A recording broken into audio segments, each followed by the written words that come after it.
Good afternoon students, welcome back in my channel. Today I am going to introduce you expression for torque in terms of moment of inertia. We all know that there are different types of motion such as circular motion, rolling motion, linear motion, rotational motion, etc. आज आपण rotational motion बघायचं आहे आणि त्यामध्ये त्या rotational मोशनमध्ये टॉर्कचं expression आपल्याला find out करायचं आहे. रोटेशनल मोशनचे एक्झाम्पल सांगायचे झालीत तर आपल्याला माहिती आहे पृथ्वी स्वतःभोवती फिरते.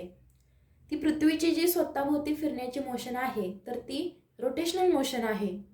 The motion of spinning top म्हणजे जो खेळण्यातला भोवरा असतो तर त्याची मोशन सुद्धा कसली आहे, रोटेशनल मोशन आहे. मोशन ऑफ व्हील चाकाची जी मोशन आहे तर ती पण रोटेशनल मोशन आहे. आता हे एक्सप्रेशन फाइंड आउट करण्यासाठी आपण एक इरेग्युलर शेपची बॉडी इथं घेतलेली आहे.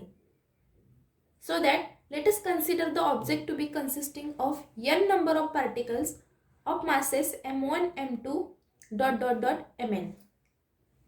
सपोज ही जी बॉडी घेतलेली आहे ही n नंबर पार्टिकल पासून तयार झालेली आहे, म्हणजे त्यामध्ये नंबर ऑफ पार्टिकल्स आहेत आणि त्या प्रत्येक पार्टिकलचं मास आपण कन्सिडर करूया.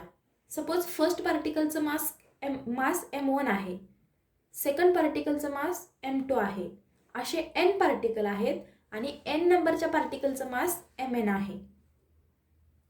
आता ह्या बॉडीचं मास ह्या त्याच्या ॲक्सिस पासून डिस्ट्रीब्यूट झालेला आहे, म्हणजे प्रत्येक पार्टिकल काहीतरी अंतरावरती आहे.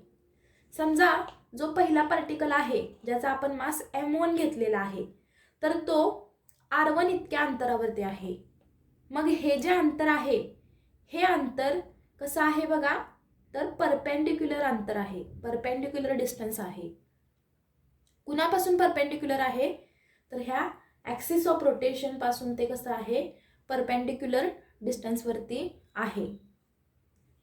तसंच 2 नंबरचा जो पार्टिकल आहे तो r2 या डिस्टन्सवरती आहे आणि n नंबरचा जो पार्टिकल आहे तो rn या डिस्टन्सवरती आहे. आता ही बॉडी जर काय झाली, रोटेशनल मोशन परफॉर्म करत असेल तर त्यावेळी काय होतं, तर ह्यातला प्रत्येक पार्टिकल सुद्धा काय करतो, तर तो सर्क्युलर मोशन परफॉर्म करतो. म्हणजे ज्यावेळी ही होल बॉडी रोटेशनल मोशनमध्ये असेल त्यावेळी हा प्रत्येक पार्टिकल त्या ॲक्सिस भोवती असा फिरणार आहे. म्हणजे तो काय करणार आहे, तर स्वतःची सर्क्युलर मोशन तिथं क्रिएट करणार आहे.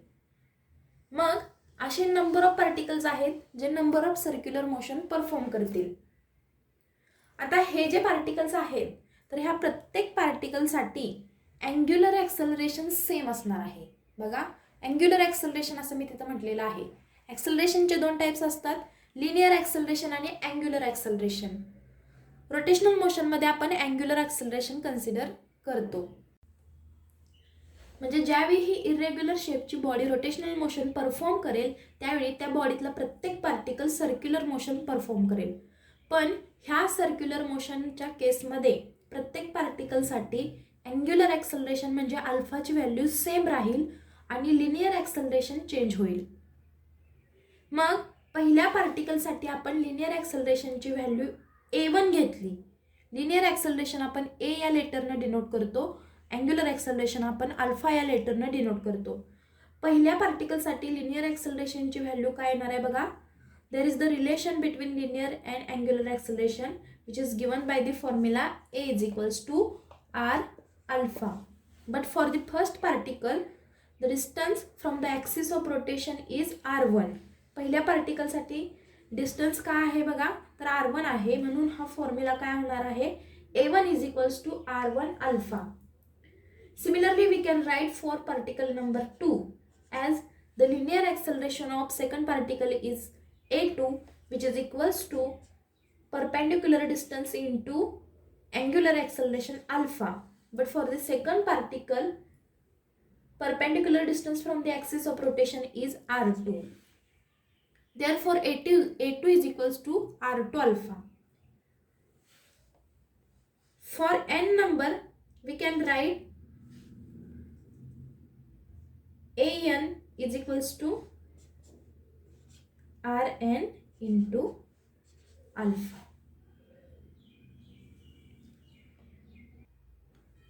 Now from Newton's law of motion, force experienced by the first particle is force experienced by the first particle is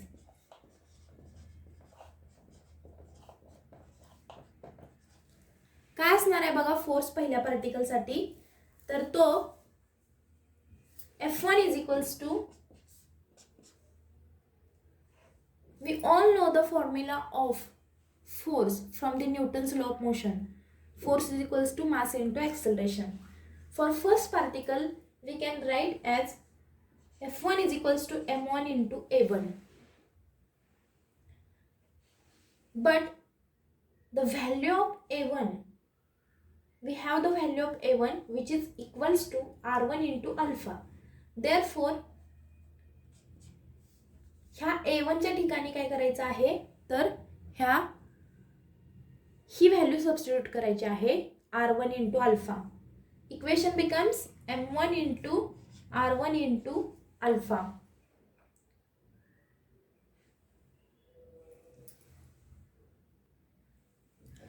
You can see in this diagram these forces are tangential. Therefore they are tangential, therefore their respective perpendicular distances are also r1, r2, rn. Okay, म्हणजे हे force कसे आहेत प्रत्येक पार्टिकलला tangential आहेत आणि tangential असल्यामुळं त्या फोर्सचं distance सुद्धा आपण r1 इतकं कन्सिडर करणार आहे. ह्यावरून आपण काय करणार आहे बघा टॉर्कचा फॉर्म्युला लिहिणार आहे. सो मी इथं लिहिलं as this forces are tangential their respective perpendicular distance from the axis are. Force tangential असल्यामुळे त्यांचे डिस्टन्स सुद्धा कसे असणार आहेत प्रत्येक पार्टिकलसाठी, प्रत्येक पार्टिकलच्या फोर्ससाठी डिस्टन्स सुद्धा r1, r2 dot dot dot rn इतकं असणार आहे. Now we can write the formula for torque. Torque for first particle is given by, इथं आपण असं म्हणू thus the torque experienced by the first particle is given by τ1 is equals to F1 R1. जसं force ही physical quantity linear motion मध्ये consider केली जाते तसं torque ही concept rotational motion मध्ये वापरली जाते फोर्सच्या जागी. फॉर एक्झाम्पल आपल्या घरामध्ये जी बर्नी आहे ओके तिचं झाकण खोलताना आपण काय करतो तर दोन्ही साईडला अशी फोर्स देतो आणि अशा डायरेक्शनमध्ये आपण त्याचं झाकण खोलतो, म्हणजे त्या ठिकाणी दोन्ही साईडला आपण फोर्स अप्लाय करतो.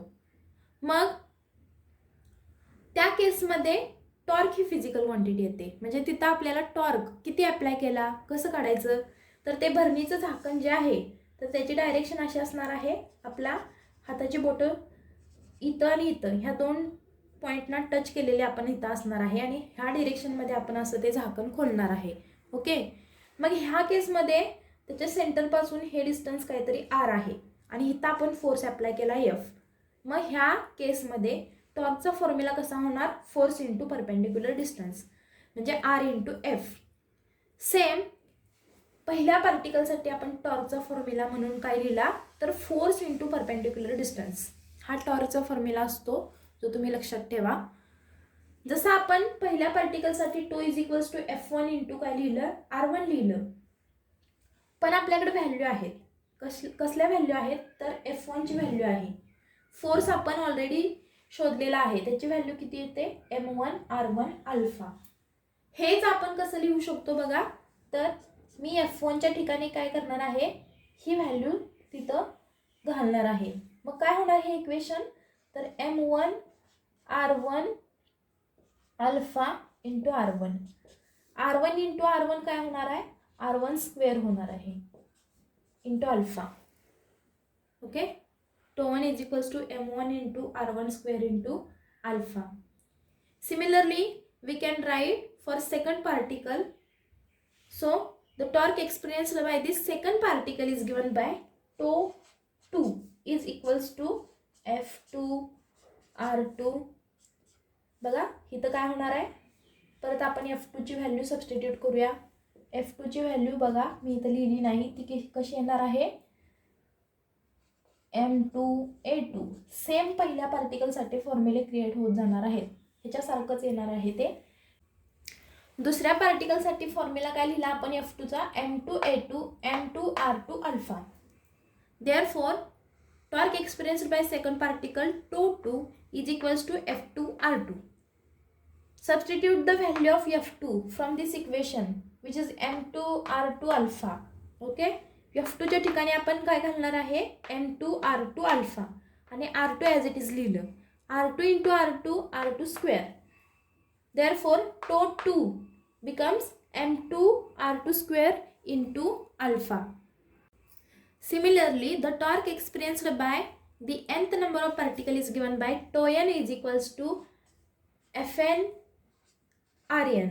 Okay, the value of Fn becomes, just substitute or replace this number by n. Okay, Mn Rn into alpha.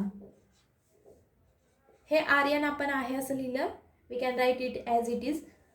Then equation becomes Mn Rn square into alpha. Okay, अशा पद्धतीने तिथे इक्वेशन येणार आहे. ही equation आपण प्रत्येक पार्टिकलच्या टॉर्कसाठी लिहिली. पहिल्या पार्टिकलच्या टॉर्कचं इक्वेशन लिहिलं, दुसऱ्या पार्टिकलच्या टॉर्कचं इक्वेशन लिहिलं, n नंबरच्या पार्टिकलच्या टॉर्कचं इक्वेशन लिहिलं. पण आपली जी बॉडी आहे तर ही कशापासून तयार झालेली आहे, तर ह्याच पार्टिकलपासून तयार झालेली आहे, नंबर ऑफ पार्टिकलपासून तयार झालेली आहे. मला ह्या होल बॉडीची जर टॉर्कचं इक्वेशन काढायचं असेल तर त्यासाठी मला काय करावं लागेल, तर ह्या होल बॉडीच्या टॉर्कचं इक्वेशन म्हणजे ह्यातील प्रत्येक पार्टिकलच्या टॉर्कच्या इक्वेशनची ॲडिशन असणार आहे. म्हणजे ह्यामध्ये n जर पार्टिकल असतील तर त्या n नंबरच्या पार्टिकलच्या टॉर्क्सच्या इक्वेशनची ॲडिशन जर आपण केली तर ह्या टोटल बॉडीच्या टॉर्कचं इक्वेशन निघणार आहे. कसं ते आपण पाहूया. इथं मी एक वाक्य लिहिलं, magnitude of resultant torque is given by. Okay, magnitude of resultant torque, ह्याला आपण रिझल्टंट टॉर्क असं म्हणू. Resultant torque is equals to τ1 plus τ2 plus τ3 dot dot dot dot काय असणार आहे, τn असणार आहे. आता काय करायचं आहे, नेक्स्ट स्टेप काय असणार आहे, ऑब्वियसली आपण ज्या ह्या τ1 τ2 τn च्या व्हॅल्यू ज्या फाइंड आउट केलेल्या आहेत त्या फक्त आपल्याला काय करायच्या आहेत, ह्या प्रत्येक ठिकाणी प्रत्येक टर्मच्या ठिकाणी सबस्टिट्यूट करायचे आहेत. हेच इक्वेशन कसं होणार आहे बघा. मग τ इज इक्वल्स टू काय होणार आहे बघा, पहिल्या ह्याचं इक्वेशन τ1 ची व्हॅल्यू आपण M1 R1 square alpha. Okay, मग तीच आपण इथं सबस्टिट्यूट करूया. सेकंडची काय आहे, M2 R2 square alpha. Okay, plus M3 R3 square alpha लिहिलं तरी चालेल, और दोन पार्टिकलसाठीच फक्त इक्वेशन लिहिलं तरी चालेल. मग इथं आपण काय लिहिणार आहे बघा, तर Mn Rn स्क्वेअर अल्फा. मग ह्यातून कॉमन काय निघतंय बघा, alpha alpha alpha alpha common निघते.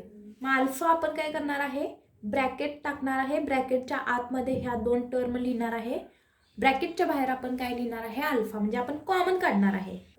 अशा पद्धतीनं आपण अल्फा ब्रॅकेटच्या बाहेर घेतलं. पहिल्या टर्ममध्ये काय राहणार आहे, M1 R1 square plus M2 R2 square plus dot dot dot Mn Rn square.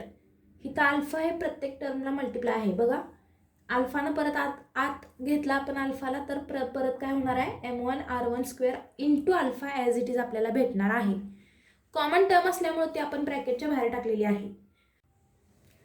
But M1 R1 square हा फॉर्म्युला कुणाचा आहे, मोमेंट ऑफ इनर्शियाचा आहे. आणि होल बॉडीचा मोमेंट ऑफ इनर्शिया म्हणजे I, म्हणजे हा टोटल बॉडीचा मोमेंट ऑफ इनर्शिया असणार आहे, जो प्रत्येक पार्टिकलच्या मोमेंट ऑफ इनर्शियाची ॲडिशन असणार आहे. थोडक्यात हा ब्रॅकेट म्हणजे, हा पूर्ण ब्रॅकेट म्हणजे कुणाची व्हॅल्यू आहे, I ची व्हॅल्यू आहे. म्हणजे moment of inertia of body.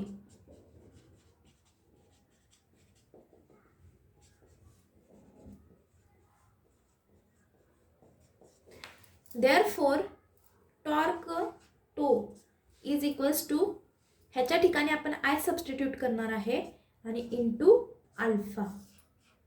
This is the final result of our expression.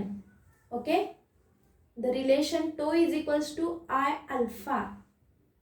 हे जे रिलेशन आहे तर हे कशाचं आहे, हेच आपलं expression for torque in terms of moment of inertia आहे.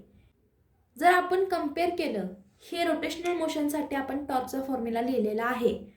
ट्रान्सलेशन मोशनसाठी जर आपण कम्पेअर केलं, force is equal to mass into acceleration, दोन्ही फॉर्म्युले थोडेफार सिमिलर आहेत. ह्यामध्ये आपण फोर्स लिहितो, त्यामध्ये आपण टॉर्क लिहितो रोटेशनल मोशनमध्ये. But in place of mass we use moment of inertia. काही वेळा तुम्हाला मल्टिपल चॉईससाठी क्वेश्चन असा विचारला जातो, म्हणजे आपण रोटेशनल मोशनमध्ये मासच्या ठिकाणी काय यूज करतो, तर moment of inertia he term use करतो, जी तुम्ही लक्षात ठेवा. आणि लिनियर ॲक्सलरेशनच्या ऐवजी अँग्युलर ॲक्सलरेशनचा वापर करतो. व्हिडिओ जर आवडला असेल तर लाईक, शेअर आणि सबस्क्राईब करायला अजिबात विसरू नका. Thank you. Thanks for watching this video. Thank you.